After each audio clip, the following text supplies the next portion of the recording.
নমস্কার প্রিয় বন্ধুরা, শুক্রবারের দারুণ বিকেলে গল্পের সন্ধ্যার আজকের নিবেদন সর্বকালের জনপ্রিয় বাংলা কথা সাহিত্যিক শ্রী বিভূতিভূষণ বন্দ্যোপাধ্যায়ের অন্যতম শ্রেষ্ঠ ছোট গল্প বামাচরণের গুপ্তধন প্রাপ্তি।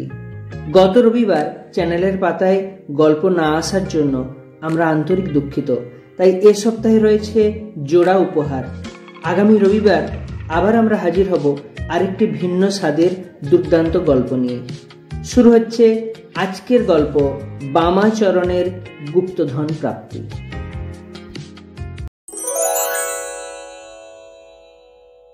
বামাচরণের জন্মের সময় নকিপুরের যদু চক্রবর্তী বলেছিলেন, এ ছেলে একদিন রাজা হবে। যদু চক্রবর্তী এ অঞ্চলের মধ্যে একজন বড় জ্যোতিষী, তার কথার দাম আছে। কিন্তু বামাচরণের জন্মদিনটির পরে বহু বছর কেটে গিয়েছে। রাজা হওয়া তো দূরের কথা, রাজসভার একজন ভালো গোছের প্রহরী হওয়ার লক্ষণও তো বামাচরণের মধ্যে দেখা যাচ্ছে না। অল্প বয়সে বামাচরণ তার মামার বাড়ি থেকে স্কুলে পড়ত। 4th ক্লাসে উঠবার সময়ে ফেল করে সে লেখাপড়া দিলে ছেড়ে। বললে, ছোট ছোট ছেলেরা উঠবে নিচ থেকে আমার ক্লাসে, তাদের সঙ্গে পড়তে লজ্জা করে। সুতরাং বামাচরণের লেখাপড়া হলো না। মামারা বললে, লেখাপড়া যদি না করো বাপু, তবে এখানে বসে বসে অন্ন ধ্বংস করে আর কি করবে, বাড়ি চলে যাও। বাড়ি এসে যখন সে বসল তখন তার বয়স 14-15 বছর। অজ পাড়াগাঁই বাড়ি, সেখান থেকে চাকরির চেষ্টা করা চলে না। এই সময়ে তার এক ভগ্নিপতি তাদের বাড়িতে এলেন কিছুদিনের জন্য বেড়াতে। তিনি পশ্চিমে কোথায় রেলে চাকরি করেন। বামাচরণকে উপদেশ দিয়ে গেলেন টেলিগ্রাফি শিখতে, তাহলে রেলে চাকরি হবার সম্ভাবনা আছে।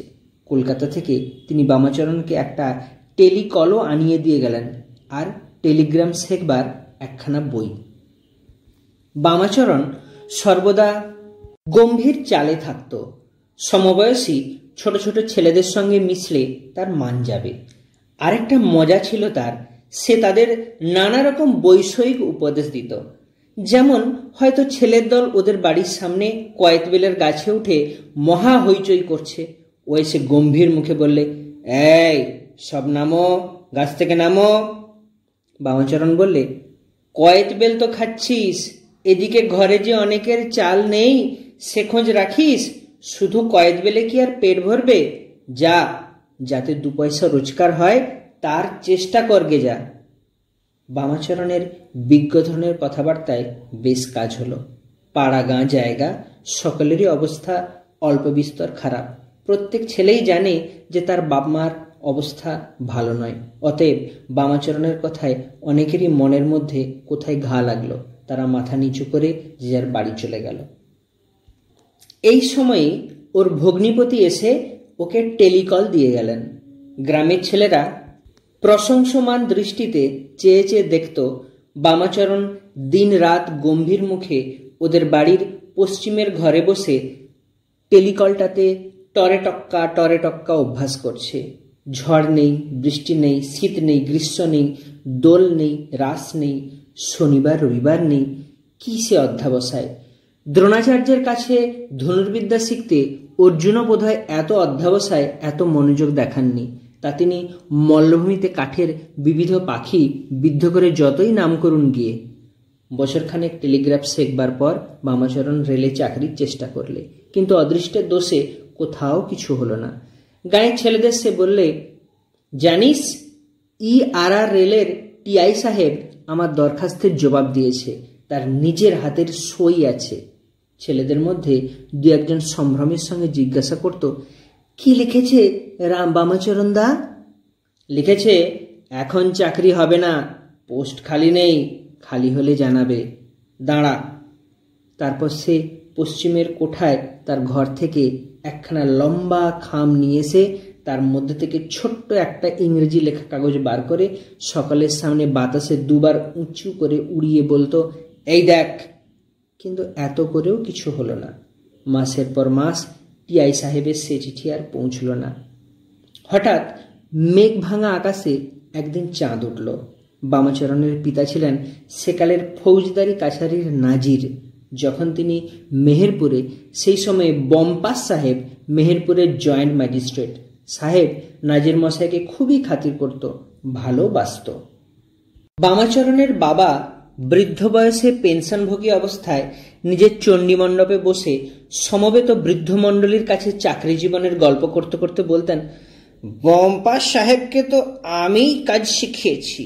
ছোকরা সিভিলিয়ান, নতুন বিলেত থেকে এসেছে, তখন ট্রেজারি অফিসের হিসেব রাখতে রাখতে জান বেরিয়ে যেত। আমায় বলতো, শোনো নাজির, এ আমার পোষাবে না। গাঁজা আফিমের হিসেব রাখতে আর ওজন করতে করতে প্রাণ বেরোলো। কত কষ্টে বুঝিয়ে সাহেবকে শান্ত করতুম। সে গ্রামে গভর্নমেন্টের চাকরি বামাচরণের বাবা ছাড়া কেউ করেনি। সবাই হাঁ করে থাকত। পেনশনও ভোগ করছেন তিনি আজ 22-23 বছর, কি তারও বেশি। বামাচরণের বয়স যখন 18-19 বছর, তখন বামাচরণের বাবা গ্রামে বসে হিতবাদী কাগজে দেখলেন বম্পাস সাহেব রেভিনিউ বোর্ডের মেম্বার হয়ে রাইটার্স বিল্ডিংয়ে এসেছে। তিনি গেলেন কলকাতায় সাহেবের সঙ্গে দেখা করতে। বম্পাস সাহেবও আর ছোকরা নেই, 50-এর উপর বয়স হয়েছে। পুরনো নাজিরকে চিনতে পারলে জিজ্ঞাসা করলে, আমি তোমার কি উপকার করতে পারি নাজির? এক কথায় বামাচরণের চাকরি ঠিক হয়ে গেল। খুলনায় সার্ভে ক্যাম্প পড়েছে, জমি জরিপ হচ্ছে। বামাচরণের বাবা একগাল হেসে সকলকে কথাটা জানলেন। বামাচরণের বাড়িতে সত্যনারায়ণের সিন্নি দেয়া হলো। গাঁয়ের প্রতিবেশীরা যখন প্রসাদ খাচ্ছে ভেতরের ঘরের বারান্দায় বসে, তখন বামাচরণের বাবা সবিস্তারে তাদের সামনে তাঁর রাইটার্স বিল্ডিংয়ে গিয়ে সাহেবের সঙ্গে দেখা করার বৃত্তান্ত বর্ণনা করছিলেন। সাহেব বললেন, নাজির, তোমার ছেলে যদি এন্ট্রান্স পাস করত তবে আমি ওকে সাব ডেপুটি করে দিয়ে যেতাম আজ। বামাচরণ চাকরি করতে গেল, সঙ্গে তার বৃদ্ধ পিতা গেলেন। কারণ বামাচরণের মা বললেন, ছেলেকে অত দূর দেশে একলা তিনি পাঠাতে পারবেন না। আবার সেই অদৃষ্ট এসে বাধা দিলে মাস 2-এর মধ্যে বামাচরণের বাবা ছেলেকে সঙ্গে নিয়ে বাড়ি এলেন। শোনা গেল বামাচরণ চাকরি ছেড়ে দিয়ে এসেছে। সেখানে নাকি থাকার কষ্ট, নদীর জল লোনা, কাছেই সুন্দরবন, সন্ধ্যার পর বাঘের ভয়, জঙ্গল থেকে কাঠ ভেঙে এনে রান্না করতে হয়। সেখানে কি ওই কচি ছেলে থাকতে পারে? বামাচরণের বাবা বলেন, কোনো ভয় নেই, আমি আবার যাচ্ছি সাহেবের কাছে, আর একটা ভালো জায়গায় চাকরি যাতে হয়। কিন্তু এবার সাহেব বেজায় চটে গিয়েছে দেখা গেল, না জানিয়ে চাকরি ছেড়ে আসাতে। সাহেবের আর্দালি বললে, সাহেবের এখন দেখা করার সময় হবে না। বামাচরণের বাবা এতটা ভাবেননি। তিনি হতাশ হয়ে বাড়ি ফিরে এলেন। কিন্তু সেই যে তাঁর মন কেমন ভেঙে গেল, এরপর আর বেশি দিন বাঁচেননি। ক্রমে দিন গেল, বামাচরণেরও বয়স হয়ে উঠল। বাবা বেঁচে থাকতেই তার বিবাহ দিয়ে গিয়েছিলেন। 2-1টি ছেলে পুলেও হলো। গ্রামের যেসব ছোট ছোট ছেলেদের বামাচরণ গম্ভীর মুখে উপদেশ দিয়ে বেড়াতো, তাদের মধ্যে অনেকে এখন বিদেশে বেরিয়ে ভালো লেখাপড়া শিখেছে, 2-1জন ভালো চাকরিও পেয়েছে। বাপের পেনশনের টাকায় সংসার একরকম চলতো। বাপের মৃত্যুর পর বড় সংসার ঘাড়ে পড়াতে বামাচরণ চোখে অন্ধকার দেখলে।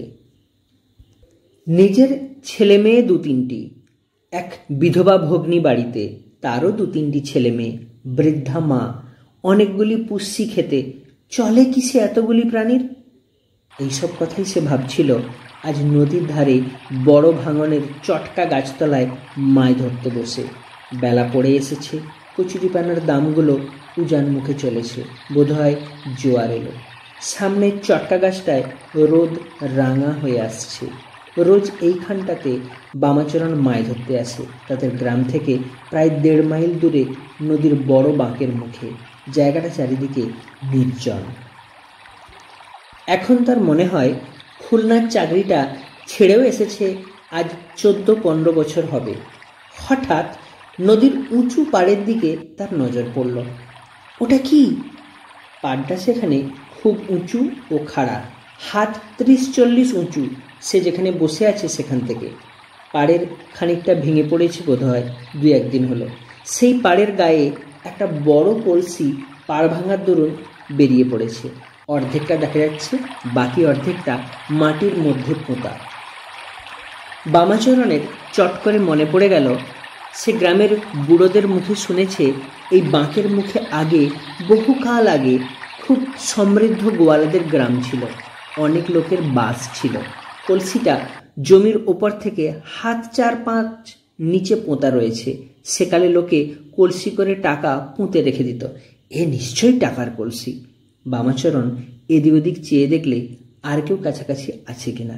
স্থানটা নির্জন, অন্য লোকে এদিকে আসে না। কলসিটা আর কেউ দেখেনি নিশ্চয়ই। তাছাড়া মোটে কাল রাত্রে এই পাড় ভেঙেছে, কে আর লক্ষ্য করেছে একটা কানা ভাঙা কলসি? কেই বা তারপর এসেছে এদিকে? অবশ্যই নৌকো থেকে দেখা যাওয়ার কথা, কিন্তু জেলেডিঙে এত দূর আসে না। গাঁ থেকে ওই কদমতলা পর্যন্ত তাদের দৌড়, এত দূরে কেউ কোমর জাল পাতে না। বামাচরণ সেখানে আর দাঁড়ালে না, ছিপ গুটিয়ে উঠে বাড়ির দিকে রওনা হলো। তাকে এখানে কেউ দেখে না ফেলে। বাড়িতে এসে সে ভাবতে বসলো, এখন সে কি করবে। আজ রাত্রেই অবশ্য কলসিটা তুলে আনতে হবে, কিন্তু একা সে কি করে পারবে? জমির ওপর থেকে খোঁড়া অসম্ভব। যদি শাবলের ঘায়ে কলসিটা নদীগর্ভে পড়ে যায়, তাহলে স্রোতের মুখে হয়তো কোথায় ভেসে যাবে, নয়তো ডুবে যাবে। তা নয়, নিচ থেকে মই লাগিয়ে উঠতে হবে কলসি পর্যন্ত, তারপর সন্তর্পণে খুঁড়ে কলসিটা বার করতে হবে। তাতে অন্তত 2 জন লোকের দরকার। মই নিচ থেকে একজন ধরে থাকা চাই, কলসি নামাবার সময়ও সাহায্য পাওয়া দরকার।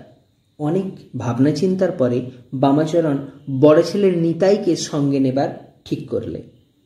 নিতাই এই 12 বছরে পড়েছে, গ্রাম্য স্কুলে পড়ে, খেলাধুলায় খুব পটু আর সাহসীও বটে। বামাচরণ ছেলেকে বললে, তোর মাকে বলিস নে, রাত্রিরে যাবি আমার সঙ্গে একটা জায়গায়। পিতা পুত্রে মই, শাবল, এক গাছা শক্ত দড়ি নিয়ে রাত দুপুরের পরে নদীর ধারে চটকা গাছটার তলায় এসে দাঁড়ালো। বুকের মধ্যে ঢিপ ঢিপ করছে বামাচরণের। কি জানে কি হয়।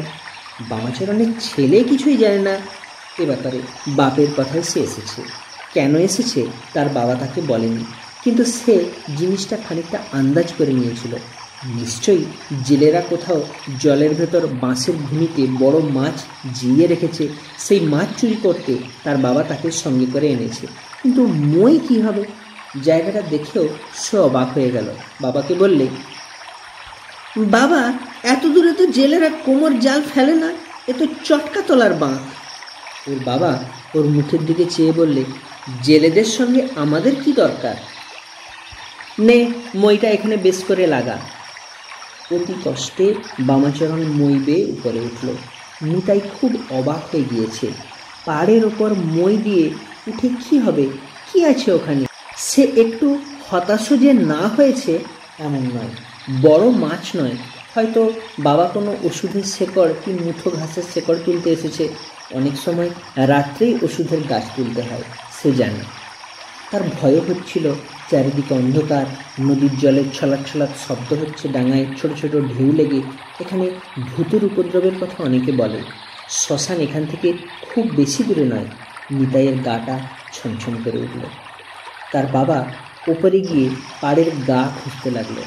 সে নিচে থেকে অন্ধকারে তেমন কিছু দেখতে পাচ্ছে না, বাবাকে খুঁজছে। একবার সে বললে, কি বাবা, মুথোর শেকড়? বামাচরণ চাপা গলায় বললে, আহ, চুপ কর, মই ধরে থাক, তোর সে কথায় দরকার কি? নিতাই চুপ করে রইল। কিন্তু ওষুধ খুঁজতেও কি এত সময় লাগে? সে অন্ধকারের মধ্যে মইয়ের নিচে একা দাঁড়িয়ে অত্যন্ত অশান্তি বোধ করছিল। বাবার ভয়ে কিছু বলতেও পারছে না। অবশেষে অতি কষ্টে ভারী ও কালো একটা কলসি নিয়ে বামাচরণ মই থেকে নামল। নিতাই অবাক হয়ে বললে, কি বাবা এতে? চুপ কর না কেন, কে বল চেঁচামেচি? তোর সব কথায় কি দরকার? শাবল আর মইটা নিতে পারবি একলা? কেউ না দেখে এজন্য বামাচরণ বাঁশবনের পথ দিয়ে চলল। বেশি রাত্রে গ্রামে চৌকিদার পাহারা দিতে বার হয়। কি জানি যদি সে এ অবস্থায় হঠাৎ চৌকিদারের সামনেই পড়ে যায়। বামাচরণের বুকের মধ্যে ঢিপ ঢিপ করছে। কলসিটা বেজায় ভারী, নিশ্চয়ই কোনো ভারী জিনিসে ভর্তি। কলসির মুখটা একখানা পাথরের ছোট খুঁড়ি দিয়ে চাপা ছিল। বহুদিন মাটির মধ্যে থাকার দরুন সেটা এমন দারুণ এঁটে গিয়েছে যে অস্ত্র দিয়ে চার না দিলে খোলা যাবে না। বাড়ি পৌঁছেই বামাচরণ বাইরের দরজা বন্ধ করে দিলে। স্ত্রীকে বললে, একটা আলো নিয়ে এসো তো। ওর আর বিলম্ব সইছে না, এক্ষুনি সে কলসির মুখ খুলে দেখবে। নিতাইয়ের মা একটা কাঁচ ভাঙা সেকেলে হিংসের লণ্ঠন নিয়ে উঁচু করে ধরলে, বিস্ময়ের সুরে বললে, কলসিটাতে কি? মরার কলসির মতো দেখতে, ওটাকে আনলে কোথা থেকে গো? অধীর কৌতূহলে ও আগ্রহে বামাচরণ শাবলের এক ঘা দিয়ে কলসিটা ফাটিয়ে ফেললে। সঙ্গে সঙ্গে কালো আলকাতার মতো কি একটা দুর্গন্ধ পদার্থ মেঝেময় ছত্রাকার হয়ে ছড়িয়ে পড়ল। নিতাইয়ের মা অবাক, স্বামী পাগল হয়ে গেল নাকি পয়সার দুর্ভাবনায় এতদিন পরে? রাত দুপুরে কিসের একটা কলসি কোথা থেকে উঠিয়ে এনে কি কাণ্ড বাঁধালে দেখো তো। বামাচরণ মাথায় হাত দিয়ে বসে পড়ল। এত কষ্ট, তবে সব বৃথা। রূপোর গুঁড়ো এতটুকু নেই কলসিটাতে। কোথায় এক কলসি টাকা বা মোহর? আর তার বদলে এগুলো কি কালো কালো? অদৃষ্ট কি একেই বলে? সারা রাত বামাচরণের ঘুম হলো না। সত্যি তার অদৃষ্ট ভালো নয়। এমন জায়গায় পোঁতা কলসি পেয়েও তার মধ্যে থেকে বেরোলো কালো আলকাতরা। না হলে বম্পা সাহেবের দেওয়া এমন চাকরি সে ছেড়ে দিয়ে আসে? পেয়ে হারানোই তার অদৃষ্ট। পরদিন সকালে লোকজনকে আলকাতরার মতো জিনিসটা দেখাতে কেউ কিছু বলতে পারে না। অবশেষে মামুদপুরের বাজারের বুড়ো কবিরাজ মহাশয় দেখে বললেন, এ পুরনো ঘি, বহুকালের পুরনো ঘি। কতটা আছে? এর দাম খুব। বিক্রি করবে? কলকাতায় বউবাজারের সেনেদের দোকান পেলেই নেবে। বুড়ো কবিরাজকে সঙ্গে নিয়ে বামাচরণ কলকাতায় এলো। বউবাজারের সেনেদের মস্ত কবিরাজি দোকান। সারা ভারতবর্ষ কেন, পৃথিবীর সঙ্গে তাদের কারবার। ঘি দেখে তারা বললে, হ্যাঁ, জিনিসটা খুবই ভালো, অন্তত 200 বছরের পুরনো। তোমাদের ঘরে ছিল? বামাচরণ সংক্ষেপে কলসি প্রাপ্তির কথা বর্ণনা করলে। তারপর দরদস্তুর চলল। ওরা 7 টাকার বেশি দর দিতে রাজি নয়। তারপর উঠল 10 টাকায়। তার বেশি কিছুতেই নয়। বুড়ো কবিরাজকে সঙ্গে না আনলে সেদিন বামাচরণ 2 টাকা সেরেই জিনিসটা দিয়ে ফেলত। একজন হিন্দুস্থানি ভদ্রলোক অনেকক্ষণ থেকে ওদের কথাবার্তা শুনছিলেন। তিনি উঠে এসে বুড়ো কবিরাজকে বাইরে নিয়ে গিয়ে বললেন, আমি খয়রাগড়ের রাজার ম্যানেজার। আমি আপনাদের কথাবার্তা এতক্ষণ শুনছিলাম। রাজার মায়ের বয়স হয়েছে, হাঁপ কাশের অসুখ। এই পুরনো ঘি কিনতেই আমি এদের দোকানে এসেছিলাম। এত বছরের পুরনো ঘি কলকাতার কোনো দোকানে নেই। আমি আপনাদের জিনিস নেব। 100 টাকা করে সেরের দাম দেব আমি। ওজন করুন মাল। এ কলসিতে মোট 12.5 সের ঘি ছিল, কিন্তু আদত কলসিটাতে বোধহয় আরও বেশি ছিল, কিন্তু সেটা ভেঙে নষ্ট হয়ে যায়। বাকিটা ওরা নতুন কলসিতে পুরে এনেছিল। ঘি বিক্রি করে মোট পাওয়া গেল 1250 টাকা। যদু চক্রবর্তী জ্যোতিষী ছিল বড়, সে মিথ্যে বলেনি। এখন তো বামাচরণের অনন্তকাল পড়ে রয়েছে। রাজা হওয়া আশ্চর্যটা কি?